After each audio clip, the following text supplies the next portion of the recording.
Good afternoon, students. Today we are going to learn about the chapter 8, that is public finance in India. Public finance in India. See, I have given basic introduction for public finance, so that you all can easily collaborate. Okay. So let us first recall whatever we have done and then further moving ahead. Okay. हमने last lecture में थोड़ा बहुत introduction मैंने दिया था कि public finance होता क्या है. ओके, लेकिन आज हम उसको एक बार, क्योंकि काफ़ी गैप हो चुका है, I think so 1.5 month gap हो चुका है, तो थोड़ा बहुत it get faded in your memory, right. As a teacher I can understand. So I will be recalling once and then will be starting further. Okay, तो सबसे पहला public finance in India. Finance मतलब ये तो बड़ा पता चलेगा कि हम पैसे के बारे में पढ़ने वाले हैं. फाइनेंस मतलब मनी. ओके, अब इंडिया में हम पब्लिक फाइनेंस के बारे में पढ़ने. तो फाइनेंस मतलब मनी, पब्लिक मतलब क्या?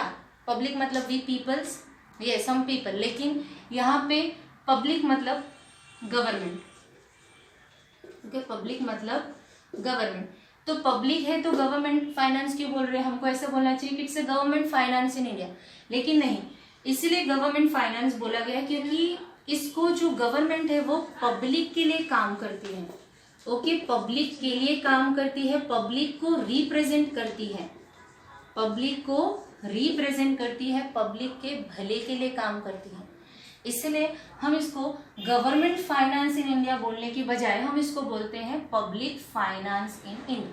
समझ में आया? मतलब जो हमारी गवर्नमेंट है वो हमारे पब्लिक के हित के लिए, भले के लिए काम करती है. जितने भी फाइनेंस से रिलेटेड इसमें हम कंसेप्ट पढ़ने वाले हैं वो पब्लिक के लिए है. ओके, तो बेसिकली हम इस चैप्टर में पढ़ेंगे क्या, मतलब क्या पढ़ने वाले हैं. तो इस चैप्टर में हम बेसिकली पढ़ेंगे कि गवर्नमेंट का जो है, पब्लिक यानी कि गवर्नमेंट, तो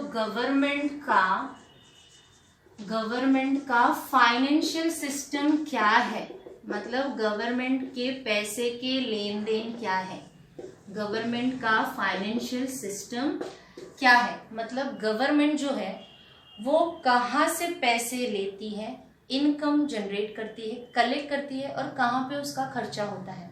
समझ में आया? मतलब गवर्नमेंट कहाँ से इनकम जनरेट करती है, गवर्नमेंट की आवक कहाँ से, आने का जरिया कहाँ से. क्योंकि अगर गवर्नमेंट लोगों का भला कर रही है तो गवर्नमेंट के पास तो पैसा होना चाहिए. गवर्नमेंट फ्री में तो कर नहीं सकती, कुछ तो रहना चाहिए. तो गवर्नमेंट क्या करेगी कि गवर्नमेंट मतलब we have as a citizen, हमको कुछ ना कुछ हमारे कंट्री के लिए करना पड़ता है. तो गवर्नमेंट वो पैसा कहाँ से जनरेट करी, फर्स्ट थिंग, और गवर्नमेंट का खर्चा कहाँ पर. मतलब इस चैप्टर में हम गवर्नमेंट की इनकम एंड एक्सपेंडिचर के बारे में पढ़ने वाले हैं. किसके बारे में पढ़ने वाले हैं? इनकम एंड एक्सपेंडिचर के बारे में. मतलब गवर्नमेंट का इनकम कहाँ से है और गवर्नमेंट का एक्सपेंडिचर कहाँ पे है. Very interesting topic. Okay, let us start. एक चार्ट दिया है, I have explained your, but will take one view on it so that you'll find it easy, because 1.5 month have been passed. Okay, and I don't think so you'll remember. So we'll be studying about the structure,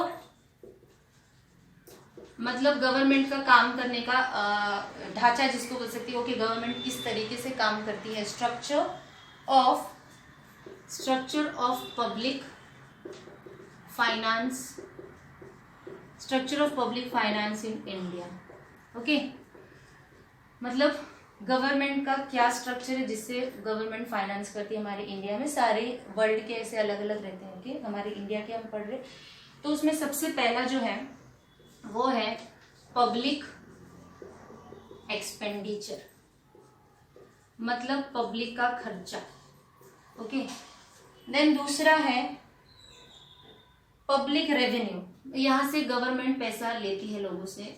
लोगों मतलब कुछ terms and condition पे ऐसा नहीं बोलेगी कि भाई मुझे पैसा, ऐसा नहीं. There is system, as a citizen we have to contribute for our country. Okay, तो पब्लिक का रेवेन्यू कहाँ से जनरेट होता है. ओके, देन तीसरा है public debt. Public debt, government को देखो इतना बड़ा देश चलाने के लिए गवर्नमेंट को कर्जा भी लेना पड़ता है. ओके, डेट मतलब उधारी, कर्जा. देन इसके बाद fiscal policy,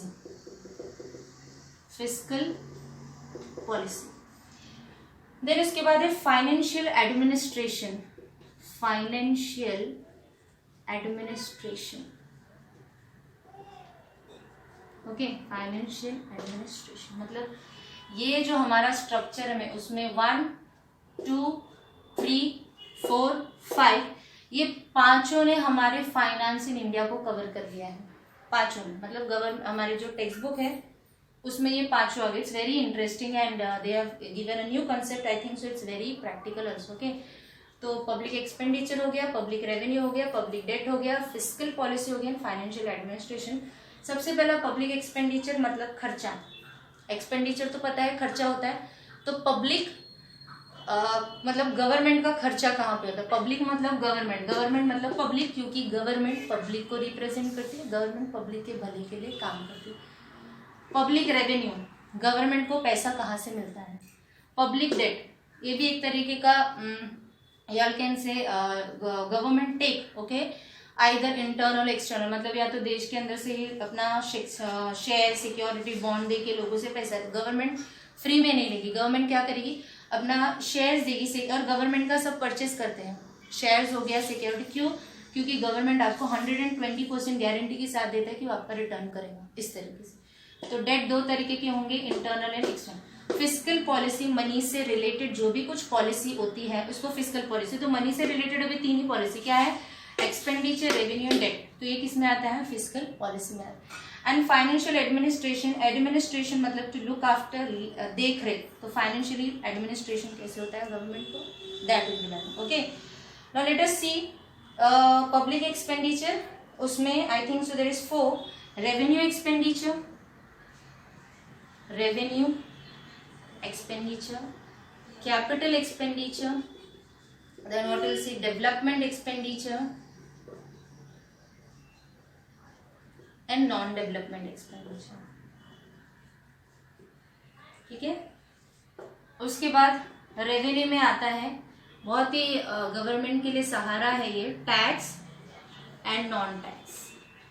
okay, tax and non tax revenue. Okay, then इसमें आ गया है एक तो इंटरनल, दूसरा आ गया है, स्पेस नहीं है, that's why I am writing in this manner, external. Okay, then इसमें जो है ना, this it is a combination of this 3 policy, मतलब what will say expenditure, okay, expenditure, revenue, wait, expenditure,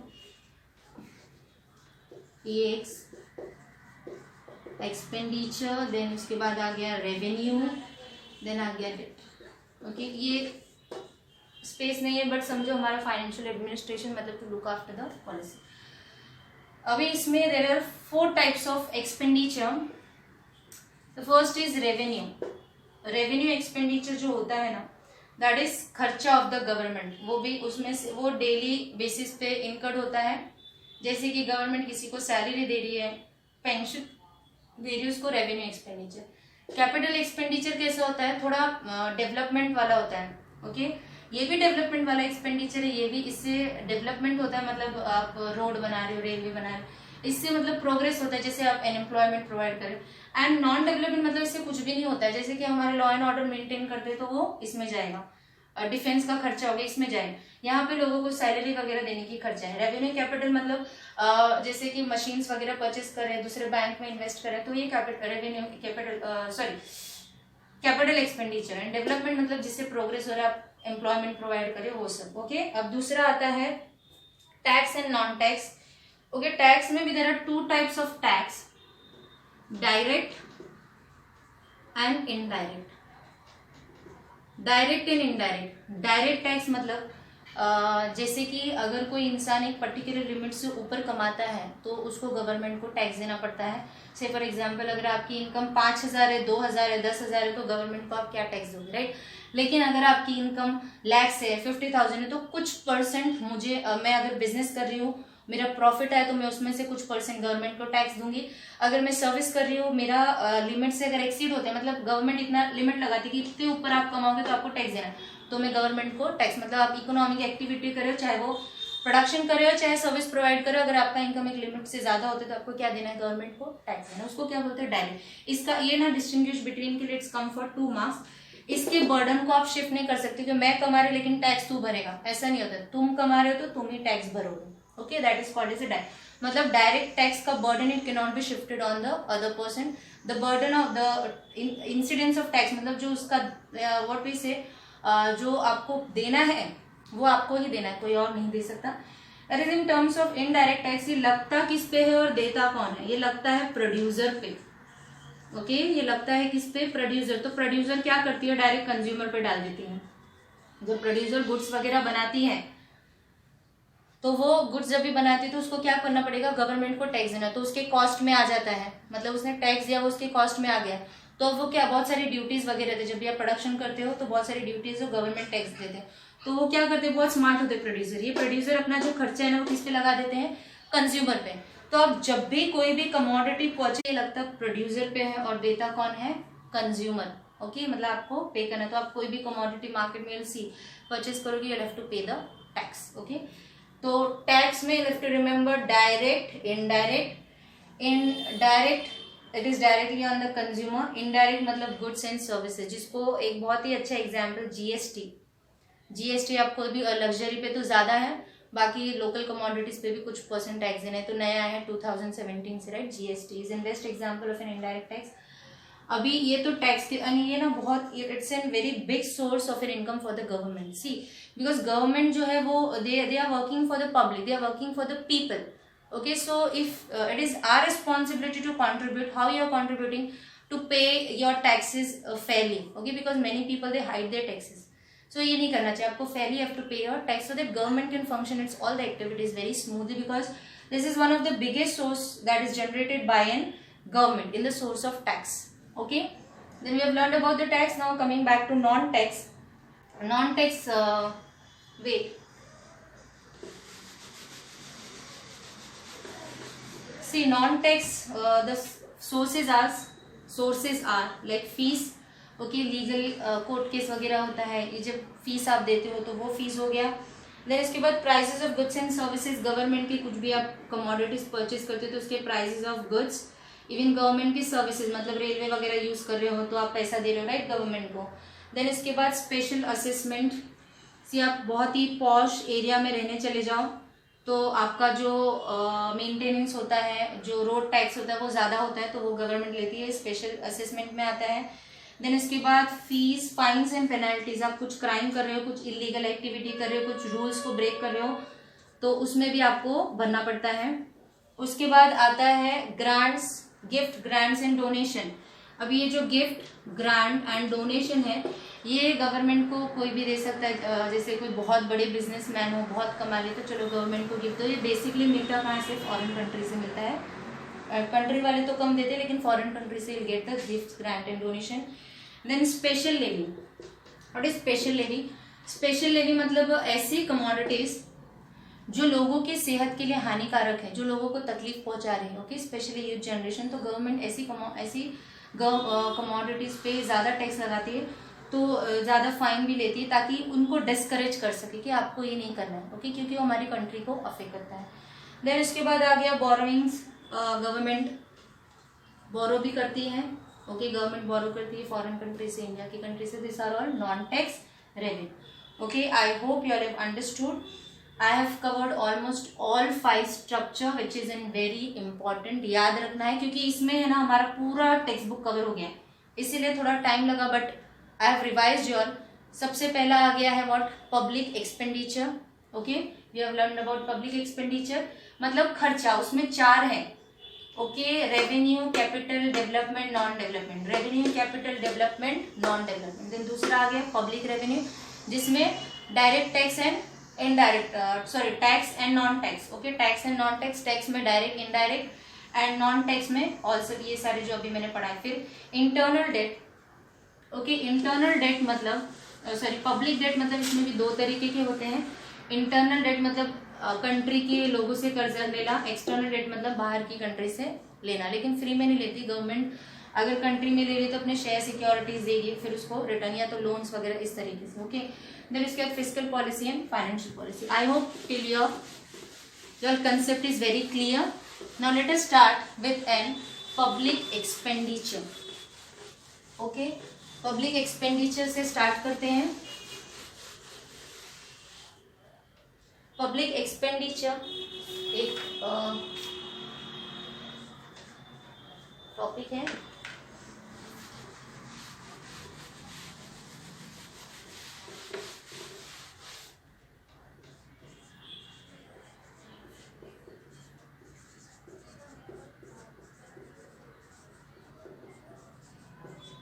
okay, जो पब्लिक एक्सपेंडिचर है it is incurred, मतलब इसको खर्चा कौन करता है, it is incurred bye either state और सेंट्रल गवर्नमेंट। सेंट्रल गवर्नमेंट है, सब गवर्नमेंट ही, आप लोग को पता होगा सेंट्रल अलग होता है स्टेट अलग, तो it is born by, it is incurred by central, state government and local bodies. Okay, state से छोटा होता है, लोकल बॉडीज। इसको उठाता कौन है, याद रखना फर्स्ट पॉइंट, सेंट्रल, स्टेट और लोकल बॉडीज। ओके, अभी क्यू for the protection of the citizens, क्यू for the protection of their citizens, मतलब हम देश में रह रहे हैं as a human, even we all are citizen, तो हमको एक सेफ्टी सिक्योरिटी होनी चाहिए। तो इस सेफ्टी सिक्योरिटी की जिम्मेदारी कौन लेता है, गवर्नमेंट। कैसे लेता है, खड़ा हो जाता है कि नहीं, उसके लिए खर्चा करता है।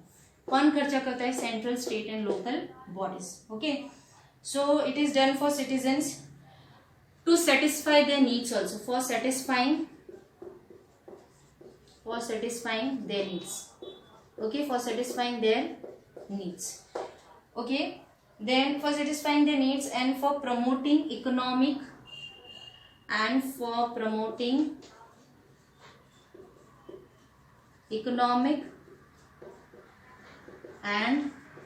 social welfare, मतलब रेवेन्यू एक्सपेंडिचर इसको इनकर करता है सेंट्रल, स्टेट, लोकल बॉडी। क्यों, प्रोटेक्शन उनके किसके, सिटीजन्स के लिए, किस चीज के, और पहले तो citizens, and second for satisfying the needs and for promoting economic and social welfare. Economic welfare मतलब economic growth and development, social welfare मतलब लोगों का भी भला होना चाहिए, इस तरीके से। ओके, दोनों वे से। Then after that 20th century तक, मतलब 20th सेंचुरी तक गवर्नमेंट सिर्फ ऑब्लिगेटरी फंक्शंस परफॉर्म करती है। ऑब्लिगेटरी मतलब बहुत जरूरी फंक्शंस। ओके, 20th सेंचुरी तक, टिल 20th सेंचुरी तक गवर्नमेंट कैसे फंक्शंस परफॉर्म करती थी, only obligatory. Obligatory means compulsory function, obligatory means compulsory functions. Okay, उसके बाद गवर्नमेंट ने धीरे धीरे सोशल फंक्शंस, मतलब सोशल स्ट्रक्चर को भी सुधारना स्टार्ट किए, सोशल फंक्शंस भी परफॉर्म करने स्टार्ट किए। ओके, क्यों, ताकि लोगों का भला कर सके। जैसे एजुकेशन में गवर्नमेंट आई, बैंक में गवर्नमेंट आई, इंडस्ट्री, मतलब गवर्नमेंट पहले सिर्फ देश का बहुत जरूरी, जैसे कि आपको लॉ एंड ऑर्डर मेंटेन करना, डिफेंस, ये सब करती थी, लेकिन बाद में गवर्नमेंट ने क्या किया, धीरे धीरे सारे सेक्टर में गई, क्योंकि ऑलराउंड डेवलपमेंट होना जरूरी है। ऑलराउंड मतलब इकोनॉमिक डेवलपमेंट होना जरूरी, तो गवर्नमेंट सारे उसमें गए, सारे फंक्शंस परफॉर्म करने लगे। Okay, social functions. Okay, I hope till here you all have understood. In the next lecture I'll be starting with the classification of public expenditure. Okay, if you all have any doubt you all can ask me. Thank you for today's lecture.